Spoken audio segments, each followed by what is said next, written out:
आज के इस वीडियो में हम नारुतो शिपुडेन का एपिसोड 361 से लेके एपिसोड 363 तक कवर करने वाले हैं। और अगर आपने चैनल को सब्सक्राइब नहीं किया तो कर लीजिए, मैं ऐसे ही नारुतो शिपुडेन के एपिसोड्स लाता रहूंगा। थर्ड कागे बोल रहे थे कि मैं तुम्हारे से अगले गेनिंग के बारे में बात करने के लिए आया हूँ, लेकिन काकाशी सोचने लग जाता है कि हाँ फिर से नया गेनिंग दिया जाएगा। वो कहते हैं कि अब रोना धोना बंद करो, गाय ने ऑलरेडी अपना स्क्वाड बना लिया है और वो लोग अब अपना मिशन पे जा रहे हैं। क्या तुम्हें भी अपने स्टूडेंट के साथ मिशन पे जाने का मन नहीं करता? और वैसे भी ये जो गेनी आ रहे हैं उसमें तुम्हें बहुत ही इंटरेस्ट आएगा। फिर वो लोग एक जगह पे रुक जाते हैं तो काकाशी पूछते हैं कि ये कौन सी जगह है। हुक्का के कहते हैं कि ये नारुतो जुमाकी का घर है। अच्छा, तो वो अनर्थ जो लॉर्ड फोर्थ छोड़ कर गए थे, तो ये गेनिंग बनने वाला है। फिर दोनों नाटो के घर के अंदर जाते हैं और भाई क्या ही बुरा हाल था, उसके घर का सब कुछ बिखरा हुआ पड़ा था। तो काकाशी एक दूध उठाकर संगते हैं और बोलते हैं कि यह दूध तो बहुत पहले ही एक्सपायर हो चुका है। मिनाटो सेन से बहुत ही अच्छे से घर रखते थे, मुझे विश्वास नहीं हो रहा कि ये उनका ही बेटा है। यह किसी बेवकूफ से कम नहीं है, लेकिन अच्छा होगा अगर तुम इसे अपने ने साथ रखो। और हाँ, सास की ऊंची हाथ भी तुम्हारी टीम में है। वेल, मैं जा रहा हूं और उसके लिए मैं गुड लक कहूंगा। काकाशी समझ गए थे कि बेटा ये दोनों तो सच में पागल कर देने वाले हैं। थोड़ी देर बाद थर्ड हुक्का के बोल रहे थे कि अगली एक कुनोइची है। तभी वहां पर बहुत ही तेजी से दौड़ता हुआ कोई आ रहा था। एक्चुअली वो और कोई नहीं, साकरा की अम्मा थी। और वो बोलती है, वेलकम थर्ड होकाके और कक्काश सन से मुझे बहुत ही अच्छा लगा सुनकर कि साकुर आपकी छत्र छाया में रहेगी। प्लीज दोनों अंदर आकर चाय पियो। वेल, उसके डैड और उसकी मॉम दोनों जोर जोर से हंसने लग जाते हैं किसी मजाक को लेकर। तो लॉर्ड थर्ड कहते हैं कि मुझे डर है कि मैं अनऑफिशियली यहाँ पर आया हूँ, तो अगर किसी और पेरेंट्स को पता चला कि मैं दूसरे के घर में बैठकर चाय पी रहा हूँ तो बहुत ही दिक्कत हो सकता है। उसके डैड कहते हैं, लॉर्ड थर्ड कागे ऐसा कुछ नहीं होगा, आपके वजह से ही तो पूरे विलेज में शांति है। फिर वो लोग उन दोनों को अपने कमरे लेकर चले जाते हैं। थोड़ी देर बाद वो काकाशी को बोल रहे थे कि और आखिरी सासके उचिहा का घर होने वाला है। वेल, तभी काकाशी को उचिया, क्लन और ओबिटो का याद आने लग जाता है। तो होकागे बोलते हैं कि एक समय था जब उचिया क्लन अपना अलग ही डिस्ट्रिक्ट में रहते थे, लेकिन अब सिर्फ सॉस के ही बचा हुआ है। फिर दोनों उसके कमरे में चले जाते हैं बिना चाबी के। और थर्ड होकागे बोलते हैं कि सासके के पिता फुगा को बहुत ही ज्यादा सख्त थे और उसके वजह से ही सासके बहुत ही ज्यादा डिसिप्लिन है। फिर काकाशी कहते हैं उसका भाई टाच उचिहा भी बिल्कुल ऐसा ही था। हाँ, मुझे पता है, मैंने ही उसको तुम्हारे टीम में भेजा था। अब मैं चाहता हूँ कि तुम उसके छोटे भाई को भी देखो। मुझे नहीं पता कि मैंने टाच पर कितना ध्यान दिया, उसके पास सारंगन था जो मेरे से भी ज्यादा पावरफुल है। वैसे भी अब सिर्फ तुम्हारे पास ही सारंगन बचा है। पूरे विलेज में हमें नहीं पता कि सास की उचिहा भी अपने सारंगन को एक्टिवेट कर पाएगा, लेकिन जब वो करेगा तो तुम्हें उसके साथ रहना होगा। फिर से काकाशी को बीटो का याद आने लग जाता है, जब वो पहली बार अपने सारंगन को एक्टिवेट किया था, और साथ में उसे आरोरण का भी याद आ रहा था, क्योंकि उसके वजह से ही कक्का शनका मांग योग के शारंग एक्टिवेट हुआ था। फिर प्रेजेंट में काकाशी कहता है कि इस आंख के वजह से बहुत सारे घटना हुए हैं। अच्छा होगा अगर वो इस आंख को कभी एक्टिवेट ही ना कर पाए, लेकिन ये आंख मुझे ये भी सिखाता है चाहे कुछ भी हो जाए मुझे अपने कॉमरेड्स को बचाना है। हाँ, लगता है कि तुम फिर से उनको वैसा ही टेस्ट करने वाले हो जैसा कि तुमने पहले किया था। फिर भी ये रूम नाउट के रूम से तो बहुत ही ज्यादा अलग है। थोड़ी देर बाद काकाशी कहते हैं कि लेकिन क्यों, आखिर आप मुझे इन तीनों का चार्ज क्यों बनाना चाहते हो? क्योंकि उसमें एक बेवकूफ है जिससे कोई उम्मीद नहीं कर सकते, एक लड़का जो महान काम कर सकता है, और साथ में कुनोची देखकर लगता है कि यह मिनाटो का ही ओल्ड टीम है। काकाशी चौंक जाते हैं और फिर बोलते हैं ये अपनी जानबूझ कर की है ना हो काके कहते हैं कि सुनो काकाशी, मैं एक हो कागे हूँ, मैं कोई भी पर्सनल डिसीजन नहीं लेता, मैं एक सही इंसान को चुनता हूँ उस काम के लिए, चाहे एकेडमी के टीचर कुछ भी कहे, फिर हम पास देखते हैं। जब रुका बोल रहे थे कि सासकी और नारुतो एक साथ रहने वाले हैं, बहुत ही बढ़िया, क्योंकि सासकी क्लास का टॉप रैंक में आता है और नाउट हमेशा सबसे नीचे ये बैलेंस कर लेगा। फिर प्रेजेंट में होक आगे कहते हैं कि ऐसा बहुत बार समय आता है जब स्क्वाड का कॉम्बिनेशन ही एक मिशन को पूरा करने का सक्सेस डिसाइड करता है। एक स्पेशल टीम जिससे अलग तरह का स्किल्स आते हो, जैसे कि गाय का टीम, वो एकेडमी के रिकमेंडेशन के खिलाफ है, लेकिन वो स्क्वाड फुल स्पेशलाइज्ड है टाइजोसो में, और इस साल भी वही होगा। कक्का शुद्ध कहते हैं कि तो नाउट के अंदर 9 टेल्स चिंचोर की है और सास के हो सकता है कि उसका सारंगन भी एक्टिवेट हो जाए, और साकुर एक डस्टबिन है। जैसा कि मैंने पहले कहा, सिर्फ तुम्हें ही सास के को सारंगन के लिए तैयार करना होगा। फिर वो मन में बोलते हैं कि ऐसा फ्यूचर में भी हो सकता है जब सास्के अपना शरिंगन एक्टिवेट कर ले और वो नाइन टेल्स को कंट्रोल करने की कोशिश करें। उम्मीद करता हूँ कि ऐसा दिन कभी ना आए। हाँ, मुझे पता है कि वो दोनों स्पेशल है, लेकिन उस डस्टबिन साकरा का क्या? मुझे लगता है कि वो बहुत ही कमाल की कुनोचे बन सकती है। लेकिन फिर भी उसके बाद हम पास देखते हैं। जब रोजन अपने स्टूडेंट्स को ट्रेन कर रहे थे तो अपना छोटा नागराज शूरिकन शैडो क्लोन जोसू का यूज करता है। ये देखकर रोजन बहुत ही ज्यादा खुश हो गया था। ये लड़का बहुत ही तेज है। फिर जराए भी जाता है वो जुत्स दिखाने के लिए, क्योंकि वो काफी जेलस फील कर रहा था और वो उस जोसू का मजाक बना देता है। आई मीन ऑफ कोर्स ये चराया है। फिर हुक्का आगे बताते हैं कि टाल लोगों को अपनी तरफ खींचता है। लड़के भी लड़कियों को नोटिस करने लग जाते हैं और समय के साथ वो दोनों बड़े हो जाते हैं। फिर काकाशी को पास्ट याद आता है और कहते हैं कि इसमें कोई शक नहीं कि ओबिटो भी रिन का टेंशन पाना चाहता था। मैं आपकी बातों को समझता हूँ लर्ड थर्ड, लेकिन आपके पहले के स्क्वाड को मैंने टेस्ट किया था, लेकिन कोई फायदा नहीं हुआ था। आपको समझना होगा कि मैं चोनी लीडर के लायक नहीं हूँ। हाँ, मैं समझता हूँ, लेकिन उनको ये बातें छोटी उम्र में ही समझनी चाहिए। खैर, मुझे लगता है कि यह जरूर काम करेगा। मुझे तुम्हारे ऊपर विश्वास है। काकाशी, ये चीज मिनाटो के साथ भी ऐसा ही था। फिर हम अतीत देखते हैं जब वोकागे बोलते हैं कि हम प्रैक्टिस रिपोर्ट के हिसाब से लगता है कि काकाशी सिर्फ अपने काम से मतलब रखता है। काकाशी बाकी लोगों से काफ़ी ज़्यादा अलग है, लेकिन फिर भी उसके डैड के साथ जो भी हुआ उसकी वजह से वह काफ़ी उदास रहता है। लेकिन उसको शायद जल्दी समझ आ जाएगा कि टीम वर्क कितना इम्पोर्टेंट होता है। तो तुम्हें उस पर विश्वास है? अगर ऐसा है तो मुझे भी कोई तराज नहीं है। फिर प्रेजेंट में काकाशी चौंक गया था कि मिनाटो सेंसे को भी उसके बारे में ये चीज़ पता था, लेकिन उनको विश्वास था कि वो एक दिन ज़रूर समझ जाएगा। फिर होक आगे उठते हैं और कहते हैं कि अपने स्टूडेंट्स पर विश्वास करना ही एक जिम्मेदारी है टीचर होने का। फिर रात में काकाशी अपने सोच में डूबा हुआ था और हाँ, अपने फादर को याद कर रहा था। तभी वो घुंघरू भजने लग जाता है और कहता है कि नहीं, ये चीज़ दोबारा नहीं होने दूंगा, वो भी इस जनरेशन के शिनोबी के साथ। अगली सुबह क्लास में आसुमा से सेन से अंदर आते हैं तो नाट बोलता है कि तो क्या आप हमारे सेन से हो? मेरा नाम है नारुतो उजुमकी और मैं एक दिन होक्कागी बनने वाला हूँ। फिर आसुमा कहते हैं कि शिकम अरुण नारा चोज या कमची और इनो यमुना का मैं हूँ आसुमा सारुटोबी और मैं तुम लोगों का चोनी लीडर होने वाला हूँ। हमें एक मीटिंग के लिए जाना है तो तुरंत मेरे पीछे आओ। फिर वो लोग भी वहां से चले जाते हैं। यह देखकर नाटो बहुत ही ज्यादा उदास था और सोच रहा था कि शायद अगला वाला टीचर उनका हो। कीबा कहता है कि भूल जाओ, अगला तो हमारा संजे ही होने वाले हैं। है नाका मारो। तभी दरवाजा खुलता है और निकलती है अपनी कुरनई। फिर वो उन तीनों को वहां से लेकर चली जाती है।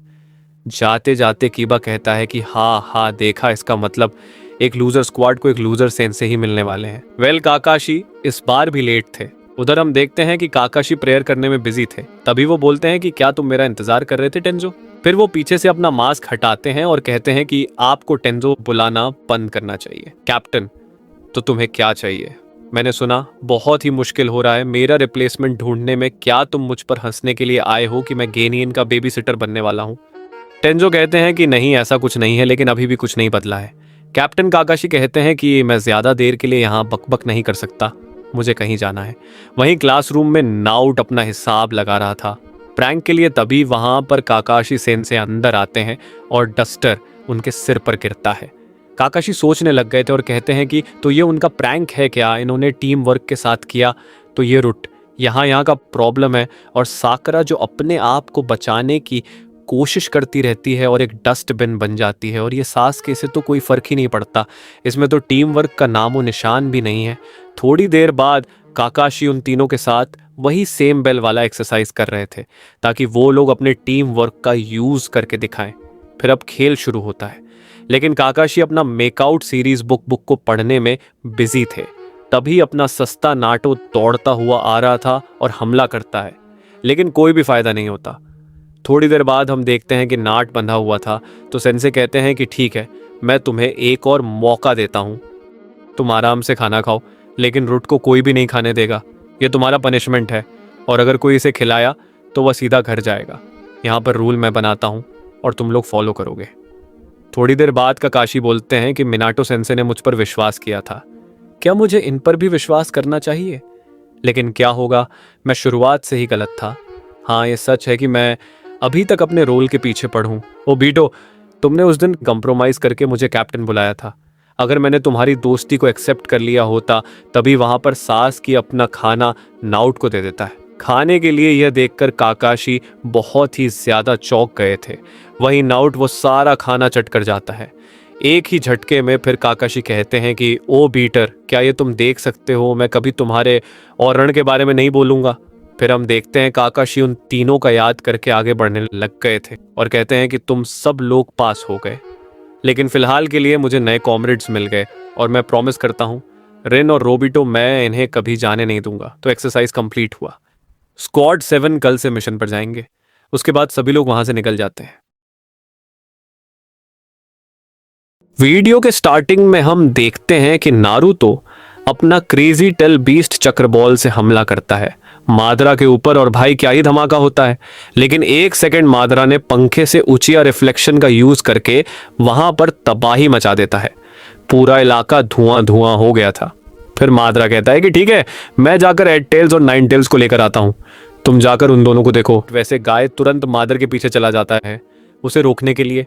अब सिर्फ काकाशी और ओबिटो ही बचे हुए थे। काकाशी कहते हैं कि ओबिटो आखिर तुम्हारे साथ क्या हुआ है और तुम इसके साथ क्या कर रहे हो। फिर हम पास देखते हैं जब ओबिटो ने ही 9 टेल्स को समन किया था और पूरा विलेज तबाह कर दिया था। वैसे मिनाटो सेन से भी आ चुके थे सबको बचाने के लिए। नीचे से ओबिटो बस उन्हें देख रहा था कि बेटा अब तुम कुछ करो। फिर ओबिटो को याद आता है जब वो पहली बार अपने टीम से मिलने जाता है। वैसे उस टाइम भी वो लेट हो गया था, तुम्हें तो याद ही होगा। फिर वो बताता है कि ओबिटो होकागे बनना चाहता है। फिर प्रेजेंट में ओबिटो कहता है कि मिनाटो सेन से ये सब दुनिया से मुझे कोई फर्क नहीं पड़ता। तभी वहां पर 9 टेल्स भी हमला कर देता है मिनाटो सेंसे पर और धमाका तो होना ही था। खैर प्रेजेंट में हम देखते हैं कि वहां पर धमाका हुआ था। धुआं खत्म होने के बाद हमें नारुतो दिखाई देता है। वैसे उसे कुछ हुआ ही नहीं था और कहता है कि मैं वो चीज़ कभी होने नहीं दूंगा क्योंकि मैं 4th कागे का बेटा हूँ, मैं तुम्हारी बातें नहीं सुनने वाला। तो मादरा बोलता है कि हाँ मैं समझ गया, मैं तो तुम्हें हल्के में ले रहा था एक जिंजोरी की समझकर। लेकिन मैं बता दूं कि मेरा ये जूसू हैसिरामा का ड्रैगन जोसो उसने भी इसे यूज किया था 9 टेल्स को कंट्रोल करने के लिए। तभी वहां पर वुड स्टाइल ड्रैगन आ जाता है और आगे बढ़ रहा था। ये देखकर लॉर्ड बी को समझ आ गया था कि भाई ये सच में बहुत ही ज्यादा ताकतवर है। काय भी कहते हैं कि और इसी वजह से ये मेरा अपोनेंट है। वहीं नारुतो फुल अपने 9 टेल्स के साथ आगे बढ़ता है लेकिन कोई भी फायदा नहीं होता। हाशिरामा का वुड स्टाइल बड़े आराम से 9 टेल्स को पकड़ लेता है। अब शायद ना उठो गया, लेकिन ये क्या 9 टेल्स तो दांत काट रहा था। उधर काकाशी कहता है ओबिटो तुम मादरा के साथ क्या कर रहे हो। हाँ मुझे कुछ भी नहीं कहना, अब सिर्फ आखिरी चंक बचा है। तभी वो अपने आंखों से शूरिकन फेंकता है लेकिन काकाशी अपने मडवॉल का यूज करके बच जाते हैं। ज्यादा देर के लिए नहीं, ओबिटो सीधा उस दीवार के आर पार हो जाता है और ओबिटो अब काकाशी को भी घायल कर देता है अपने शूरिकन से और कहता है कि कैसा होगा अगर तुम अपना मुंह बंद करो, तुम बस एक घटिया इंसान हो। और तभी ओबिटो उसे अपने आंखों में घुसा लेता है। काकाशी भी उस स्पेस टाइम वॉइड में आ गया था।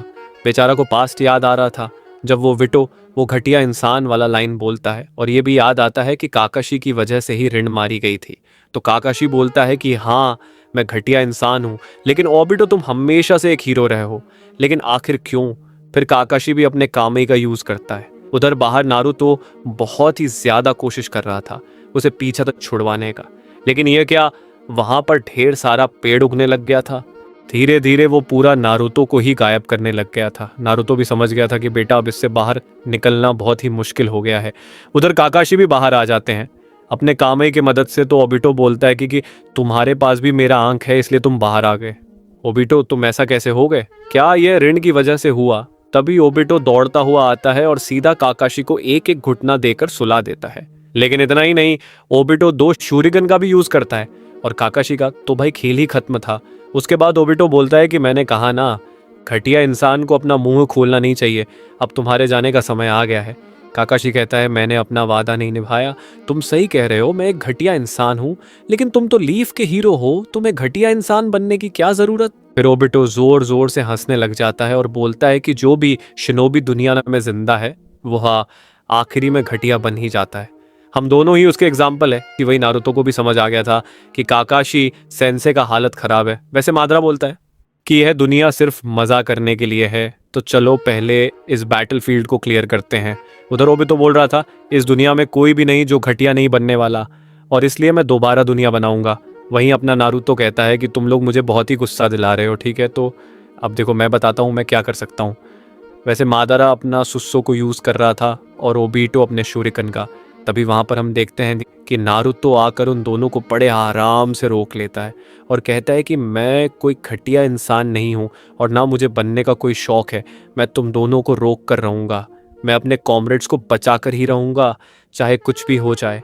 ये सुनकर काकाशी को याद आता है कि भाई ये तो मेरा डायलॉग है, ये क्यों चुरा रहा है, और धीरे धीरे उठने की कोशिश कर रहे थे। तभी अपना ओबिटो हमला करने के लिए आ रहा था, लेकिन काकाशी दोबारा चिडोरी बनाकर उसे धो देता है। वैसे मैं बता दूं कि काई सेंसे भी अपने जूस का यूज करते हैं और उसका इम्पैक्ट बहुत ही ज्यादा था। उधर काकाशी कहते हैं कि ओबिटो तुम्हारा विल अब भी जिंदा है और मैं सिर्फ अभी नारुतो को ही बचा सकता हूं, तो तुम अभी नारुतो को बचाओगे। हाँ, तभी हम देखते हैं कि काकाशी और गाय दोनों का हवा टाइट हो गया था। अब होना क्या था, इट टेल्स बड़े आराम से वुड से बाहर आ जाता है और बोलता है कि ध्यान से, रूट एनिमी का जोसू बिल्कुल फर्स्ट हो, काक के जोसू जैसा है, वो टेल बीस्ट पावर का कॉम्बिनेशन है। फिर ओबिटो बोलता है कि एक लाइटनिंग ब्लेड जो रिंगन पर डिपेंडेंट है तुमने मंगियो के भी एक्टिवेट कर लिया, लेकिन क्या तुम वो खेल दोबारा करके दिखाओगे ऐसी हालत में? तभी ओबिटो दोबारा आगे बढ़ता है और नारुतो को पकड़ लेता है। फिर ओबिटो काकाशी को स्पेस टाइम वाली जगह पर भेजने ही वाला था, लेकिन नारुतो आकर ओबिटो को अपने सिर से ही दूर कर देता है। अब धीरे धीरे बाहर निकलने वाला था क्योंकि वो जूसू वीक हो चुका था। टेल्स बोलता है कि पहले ओबिटो को देखो, फिर हम जाकर 10 टेल्स को देखेंगे। नारुतो भी बोलता है कि वो सारा दर्द तुम्हारे चेहरे पर दिखाई दे रहा है, मुझे काकाशी सेन से कभी कुछ करना होगा, इन्होंने काफी ज्यादा शनिंगन यूज कर लिया है। वी नाइटस कहता है नारुतो मुझे आने दो, तुम्हें कुछ भी बोलने की जरूरत नहीं है, अब आ जाओ। तभी नाइन टेल्स बोलता है काकाशी अपना हाथ मुझे दो। उधर से ओबिटो भी बहुत ही तेजी से दौड़ता हुआ आ रहा था और तभी हम देखते हैं कि काकाशी नारुतो का हाथ पकड़ लेता है और उसे ओबिटो की तरफ ही फेंक देता है। ओबिटो काकाशी को वापस उस प्लेन में भेज देता है। यह देखकर नारुतो पागल हो जाता है और कहता है कुरामा ये तुमने क्या कर दिया बेवकूफ नारुतो, अब तुम्हें कोई भी डिस्ट्रक्ट नहीं करेगा, शुरू हो जाओ। तभी हम देखते हैं कि दोबारा वो ओबिटो दौड़ता हुआ आ रहा था ना। नारुतो भी अपना हाथ आगे बढ़ाता है लेकिन वो तो ओबिटो के बिल्कुल आर पार हो गया था और तभी हम देखते हैं काकाशी ने स्पेस टाइम वाली जगह से ही ओबिटो को धोना चालू कर दिया था और बोलते हैं कि अब हमें तुम्हारी ट्रिक के बारे में पता है, तो ये लो दूसरा मुक्का। बेचारा ओबिटो का बहुत ही ज्यादा हालत खराब हो गया था। तभी उसका फेस काकाशी के पास पहुंच जाता है और काकाशी उसे धो देता है। फिर नाइन टेल्स बोलता है ये काम काकाशी ने किया है, अब तुम्हें समझ आया, मैं चक्र को ले सकता हूँ और दे भी सकता हूँ। मैं थोड़ी देर में बताऊंगा ये कैसे करते हैं। नारुतो पूछता है कि उसने ये कब किया, तो नाइन टेल्स बताता है कि जब वो काकाशी का हाथ पकड़ा था ना तभी उसने चक्रा का ट्रांसफर कर लिया था और कहता है कि अब उसका जब भी मन करेगा वो बाहर आ सकता है। अपने कामोही की मदद से वेल शैतान का नाम लिया और वो हाजिर काकाशी भी बाहर आ जाता है और नाइन टेल्स का शुक्रिया अदा करता है। फिर नारुतो अपना चक्र बॉल बनाना चालू करता है।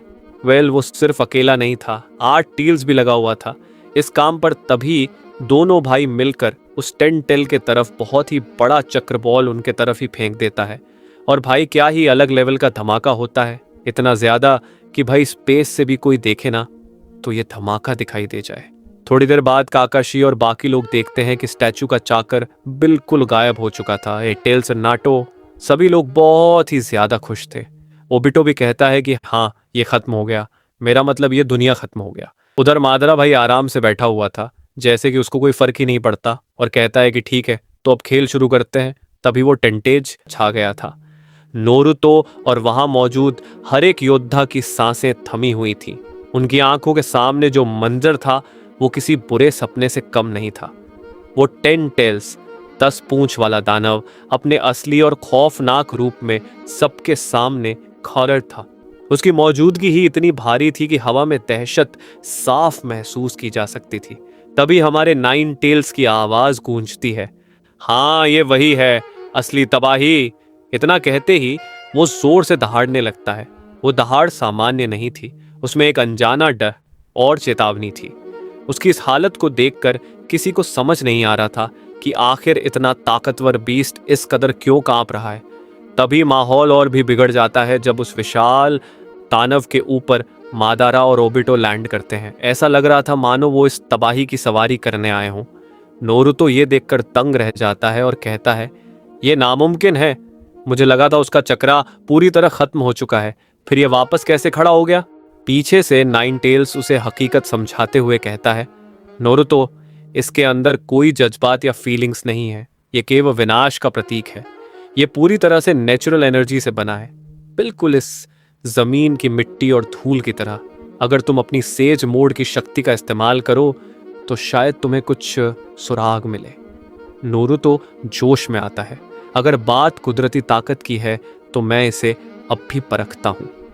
लेकिन नाइन टेल्स उसे तुरंत टोकते हुए कहता है, भूल जाओ नोरुतो, इसकी ताकत का अंदाजा लगाना भी तुम्हारी सोच से परे है। ये वो कुआं है जिसकी गहराई को तुम नहीं नाप सकते। जैसे ही नोरुतो उसकी ओर बढ़ता है, उसे समझ आ जाता है कि मुकाबला उम्मीद से कहीं ज्यादा बड़ा है। दूसरी तरफ वो भयानक टेन टेल्स सीधे ओबिटो से जुड़ने लगता है। ऐसा लग रहा था मानो वो उसका नया जरिया होस्टर बनने जा रहा हो। उसी वक्त मादारा की वो ठंडी आवाज सुनाई देती है जो आने वाली तबाही का ऐलान कर रही थी। मैदान ए जंग में तनाव बढ़ता जा रहा था। मादारा की ठंडी निगाहें उस तबाही पर टिकी थी। ओबिटो की तरफ देखते हुए वो कहता है, मेरा इरादा तो उन दोनों को पहले ही काबू करने का था, लेकिन ये मंजर भी बुरा नहीं है। अब वक्त आ गया है कि हम अनंत शांति, इन्फिनिट त्सुक्योमी के उस सपने को हकीकत में बदलें। हालांकि उस मून चांद को सक्रिय करने में समय लगेगा और ये लोग बीच में रुकावट जरूर डालेंगे, तो क्यों ना हम इस विशाल मूर्ति की ताकत से ही इनका खेल खत्म कर दें। ओबिटो तंज कसते हुए जवाब देता है, मादारा, तुम बस अपनी पुरानी आदत से मजबूर हो। तुम बस उस नाइन टेल्स की ताकत को परखना चाहते हो, बिल्कुल एक जिद्दी बच्चे की तरह। इससे पहले कि उनकी बहस बढ़ती, वो टेन टेल्स एक जोरदार गरज के साथ आगे बढ़ने लगता है। उधर एट टेल्स की सिट्टी पिट्टी गुम हो रही थी। वो नोरुतो से कहता है, भाई, ये आफत हमारी तरफ ही बरक रही है। क्या तुम्हें वाकई लगता है कि हम इस पहाड़ जैसे दानव का सामना कर पाएंगे? लेकिन नाइन टेल्स हार मानने वालों में से नहीं था। वो गरजते हुए कहता है, डरपोक मत बनो, तुम बस अपनी बची कुची ताकत मुझे दो, मैं उसे फिर से जगा दूंगा। काकाशी और नोरुतो, तुम दोनों भी मेरी बात ध्यान से सुनो। हमें दूरी बनाकर इसके वार को समझना होगा। काकाशी मुस्कुराते हुए कहते हैं, मानना पिटेगा नाइन टेल्स, आज तो तुम बिल्कुल एक लीडर की तरह हुक्म चला रहे हो। नाइन टेल्स चिढ़ते हुए कहता है, क्यों, कोई परेशानी है क्या? काकाशी जवाब देते हैं, बिल्कुल नहीं, बल्कि मुझे खुशी है कि तुम हमारे साथ हो। नाइन टेल्स बात काटते हुए कहता है, ये तारीफें जीत के बाद के लिए बचा कर रखो, अभी हमें यहाँ से निकलना होगा। तभी टेन टेल्स एक ऐसा हमला करता है जिससे पूरी जमीन हिल जाती है। एट टेल्स और नाइन टेल्स अपनी पूरी फुर्ती से पीछे हटते हैं। वो वार इतना भयानक था कि अगर एक सेकंड की भी देरी होती तो सब राख हो जाता। वो 10 पूंछ वाला दानव रुकने का नाम नहीं ले रहा था। वो एक बार फिर तबाही मचाने के लिए आगे बढ़ चुका था। मैदान में खामोशी ज्यादा देर टिकने वाली नहीं थी। हमारा नाइन टेल्स हार मानकर बैठने वालों में से नहीं था। वो पूरी रफ्तार से उस विशाल दानव की तरफ झपटता है। ऐसा लग रहा था मानो उसे एक ही वार में खत्म कर देगा, लेकिन अफसोस, टेन टेल्स की ताकत का अंदाजा लगाना मुश्किल था। उसने एक ही झटके में नाइन टेल्स को हवा में उछाल दिया और वो दूर जाकर गिरा। हार न मानते हुए दूसरी तरफ से एट टेल्स ने मोर्चा संभाला और अपनी विनाशकारी चक्रा बॉल टेल्ड बीस्ट बॉम्ब तैयार कर ली। इस बार वो अकेला नहीं था, नाइन टेल्स ने भी अपनी शक्ति उसमें झोंक दी। दोनों बीस्ट्स ने मिलकर एक साथ उस दानव पर हमला बोल दिया। इस महाविस्फोट को देखकर भी मादारा के चेहरे पर शिकन तक नहीं थी। वो बड़े इत्मीनान से कहता है, घबराने की कोई बात नहीं है, हमें इस हमले से बचने के लिए हिलने की भी जरूरत नहीं। हमें तो बस इस दानव की ऊर्जा को बचाकर रखना है ताकि हमारा असली मकसद पूरा हो सके। तभी टेन टेल्स ने पलटवार किया। उसने अपनी चक्रा बॉल से ऐसी लेजर बीम निकाली जैसे आसमान से बिजली गिर रही हो। वो मंजर इतना खौफनाक था कि उससे बचना नामुमकिन लग रहा था, लेकिन हमारे हीरोज ने जैसे तैसे करके अपनी जान बचाई। तभी आसमान में हलचल होती है। ओबिटो की नजर ऊपर जाती है जहां काकाशी और नोरुतो हवा में उड़ रहे थे। लगता है हमने नीचे ध्यान देने के चक्कर में ऊपर की चाल को नजरअंदाज कर दिया। ऊपर से काकाशी की आवाज आती है, नोरुतो, मुझे इस रिस्की मूव के लिए माफ करना, लेकिन अब ये देखो। कामुई, काकाशी की उस जादुई शक्ति के साथ अचानक एट टेल्स प्रकट होता है। और वो सीधे उस दानव की आंख को निशाना बनाकर अपनी चक्रा बॉल छोड़ देता है। लेकिन मंजर अचानक बदल गया। उस विशाल दानव ने केवल अपनी उंगलियों के एक इशारे से उस विशाल वार को ऐसे हटा दिया जैसे वो कोई खिलौना हो। नतीजा ये हुआ कि वो हमला सीधा जाकर एट टेल्स को ही लग गया। ये देखकर मादारा एक गहरी मुस्कान के साथ कहता है, ये दोनों मक्खियां अब भी हमारे सिर पर मंडरा रही हैं। तभी अचानक एक हमला होता है और नोरुतो अपनी फुर्ती दिखाते हुए काकाशी को खतरे से दूर धकेल देता है। वो खुद को दांव पर लगाकर अपने गुरु की जान बचा लेता है। ये सब देखकर ओबिटो के कदम रुक जाते हैं। उसे गुजरा हुआ वक्त याद आता है जब उसने भी कभी काकाशी को मौत के मुंह से निकाला था। वो धीमी आवाज में कहता है, नोरुतो, तुम बिल्कुल मेरे अक्स साये की तरह हो। शायद तुम मेरा ही एक छोटा रूप हो जो आज भी अपनों के लिए लड़ती रहा है। तभी हवा में 10 टेल्स की शक्ति का एक जबरदस्त धमाका होता है। वो झटका इतना जोरदार था कि नोरुतो का शैडो क्लोन पलक झपकते ही गायब हो जाता है। बेचारे काकाशी अब भी बेकाबू होकर नीचे गिर रहे थे। इससे पहले कि वो जमीन से टकराते, 9 टेल्स बिजली की रफ्तार से आगे बढ़ता है और उन्हें सुरक्षित थाम लेता है। इसके फौरन बाद वो 8 टेल्स की मदद के लिए भी दौड़ दपड़ देता है। लेकिन तभी एक अनहोनी होती है। 9 टेल्स की सुनहरी चमक धीरे धीरे फीकी पड़ी रहने लगती है और वो गायब होने लगता है। नोरुतो हांफते हुए कहता है, दोस्त कुरामा, हम इस मोड़ पर आकर घुटने नहीं टेक सकते। हमारी वो 8 मिनट की लिमिट खत्म हो चुकी है ना? नोरुतो को एहसास होता है कि वो अपनी क्षमता से कहीं ज्यादा लद चुका है। वो कहता है, ये मेरी लिमिट के बाहर है, लेकिन मुझे फिर से अपनी चक्रा एनर्जी को जगाना होगा। फिलहाल हमारे पास हार मानने के अलावा और कोई चारा नहीं बचा है। दूसरी तरफ 8 टेल्स की हालत भी काफी नाजुक हो चुकी थी और वो भी मैदान से बाहर होने की कगार पर था। काकाशी भी थकान से भरे हुए स्वर में कहते हैं कि उस विशाल 8 टेल्स को अपनी आंखों की शक्ति से अंदर बाहर करना कोई बच्चों का खेल नहीं था। मेरी पूरी ऊर्जा खत्म हो चुकी है। ऊपर से ओबिटो ये मंजर देख रहा था और तंज कसते हुए बोलता है कि लगता है तुम्हारे इन दोनों रक्षकों का ईंधन अब पूरी तरह खत्म हो चुका है। लेकिन नोरुतो के शब्दकोश में हार जैसा कोई शब्द नहीं था। वो थका होने के बावजूद अपने हाथों की मुद्रा बनाता है और एक बार फिर शैडो क्लोन तैयार करने की कोशिश करने लगता है। ये देखकर मादारा अपनी हंसी नहीं रोक पाता और चिल्लाकर कहता है कि कितने बड़े डिडे लूजर हो तुम, अब भी अपनी इन नाकाम कोशिशों में लगे हुए हो।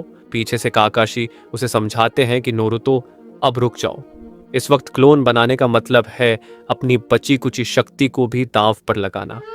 अगर तुम्हें कुछ हो गया तो इस दुनिया की आखिरी उम्मीद भी खत्म हो जाएगी और ये जंग हम हार जाएंगे। मादारा चिढ़कर चिल्लाता है कि तुम सब के सब कचरा हो, तुम्हारी हिम्मत कैसे हुई हमारे सामने टिकने की।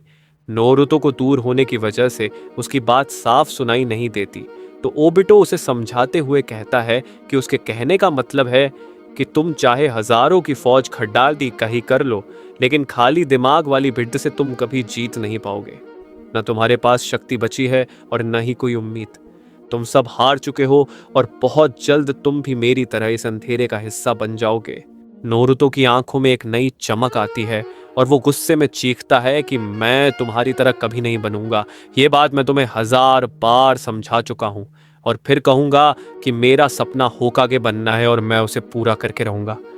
ओबिटो नोरुतो की आंखों में देखते हुए कहता है कि मैं तुम्हें उस काल्पनिक दुनिया के अंदर होकागे बना दूंगा, लेकिन फिलहाल के लिए तुम्हें इस दुनिया से विदा लेना होगा। इतना कहते ही वो विशाल दानव 10 टेल्स एक बार फिर अपनी विनाशकारी ऊर्जा की गेंद तैयार करता है और उसे सबकी तरफ। मंजर इतना खौफनाक था कि ऐसा लग रहा था मानो अब बचना नामुमकिन है। करीब 1 मिनट तक जोरदार धमाके होते रहे और हर तरफ सिर्फ तबाही का धुआं था। धमाके के बाद हम देखते हैं कि ओबिटो के पीछे कोई साया नजर आता है जो अचानक गायब हो जाता है और अगले ही पल चमत्कार होता है। काकाशी और नोरुतो अब भी सलामत थे। ओबिटो का अचूक निशाना इस बार चूक गया था। तभी पूरे युद्ध के मैदान में हलचल तेज हो जाती है और दूर से मदद के लिए हजारों योद्धाओं की फौज आ पहुंचती है। तभी इनो सामने आती है और बताती है कि यह कमाल उसकी माइंड ट्रांसफर शक्ति और बयाकुगन की जुगलबंदी का था, जिसकी वजह से उस हमले का रुख मोड़ा जा सका। कीबा मजाक में कहता है कि हिनाटा के आने का यह मतलब नहीं कि तुम ज्यादा होशियार बनो नोरुतो। तभी दूसरी तरफ से योद्धा अपनी खास बीटल जैमिंग तकनीक का इस्तेमाल करते हैं और हिडन मिस्ट का जादू चारों तरफ फैल जाता है। पूरा इलाका घने कोहरे और धुएं से भर गया था। शिकामरू राहत की सांस लेते हुए कहता है कि बहुत ही शानदार, अब इस धुएं की वजह से दुश्मन हमें देख नहीं पाएगा और ये हमारे लिए हमला करने का सबसे सही मौका है। तभी कारुई लॉर्ड बी के पास दौड़ कर आती है और कहती है कि आप इस हालत में भी काफी कूल लग रहे हैं। वहीं रॉकली अपने गुरुगाई सेंसेई से पूछता है कि कहीं आपने फिर से अपनी उस जानलेवा हीरो डोरा तकनीक का इस्तेमाल तो नहीं कर लिया। तभी नोरुतो मुस्कुराते हुए कहता है कि साकरा, सबसे पहले तुम अपना काम शुरू करो, और वो तुरंत घायलों के इलाज में जुट जाती है। वहीं दूसरी ओर हेडक्वार्टर में बैठे अधिकारी अपनी टीम को आदेश देते हैं कि सभी यूनिट्स से उनके स्टेटस की जानकारी ली जाए। एक एक करके सभी टुकड़ियों से खबर आने लगती है कि पूरी फौज युद्ध के मैदान में अपनी पोजीशन ले चुकी है और वे सब अब मुकाबले के लिए तैयार हैं। आसमान से मादारा इस पूरे मंजर को देख रहा था और हंसते हुए कहता है कि क्या तुम्हें वाकई लगता है कि तुम इस मामूली धुएं के पीछे छिप सकते हो? इसके बाद वो उस विशाल दानव टेंटेल्स की शक्ति का इस्तेमाल करता है और पलक झपकते ही सारा कोहरा गायब कर देता है। जैसे ही धुआं छंटता है, सामने हजारों योद्धाओं का एक ऐसा सैलाब नजर आता है जिसकी किसी ने कल्पना भी नहीं की थी। नोरुतो बड़े गर्व के साथ चिल्लाकर कहता है कि अब देखो, हम कोई बिखरे हुए लोग नहीं हैं, बल्कि हम एक हैं। हमारे पास वो ताकत है जो तुम्हारे पास कभी नहीं हो सकती, यूनाइटेड शिनोबी फोर्स। और ये वो महाशक्ति है जो तुम्हारे उस झूठी शांत इन्फिनिट त्सुक्योमी के सपने को चकनाचूर कर देगी। मादारा हैरानी से कहता है कि यूनाइटेड फोर्स? क्या तुम्हें नहीं लगता कि तुम कुछ ज्यादा ही बड़ी बातें कर रहे हो? पर फिक्र मत करो, मैं तुम सबको इसी मैदान में रोक कर दिखाऊंगा। ओबिटो बीच में टोकते हुए कहता है कि तुम गलत हो नोरुतो। तुम्हें ये समझ क्यों नहीं आ रहा कि अब हमें रोकना नामुमकिन है। इस जंग के खत्म होने तक सब कुछ राख हो जाएगा और कोई भी विजेता बनकर नहीं उभरेगा। तुम चाहे कितनी भी कोशिश कर लो, ये सच अपने दिमाग में बिठा लो कि इस बेरहम दुनिया में उम्मीद नाम की कोई चीज मौजूद ही नहीं है। तभी नोरुतो एक गहरी सांस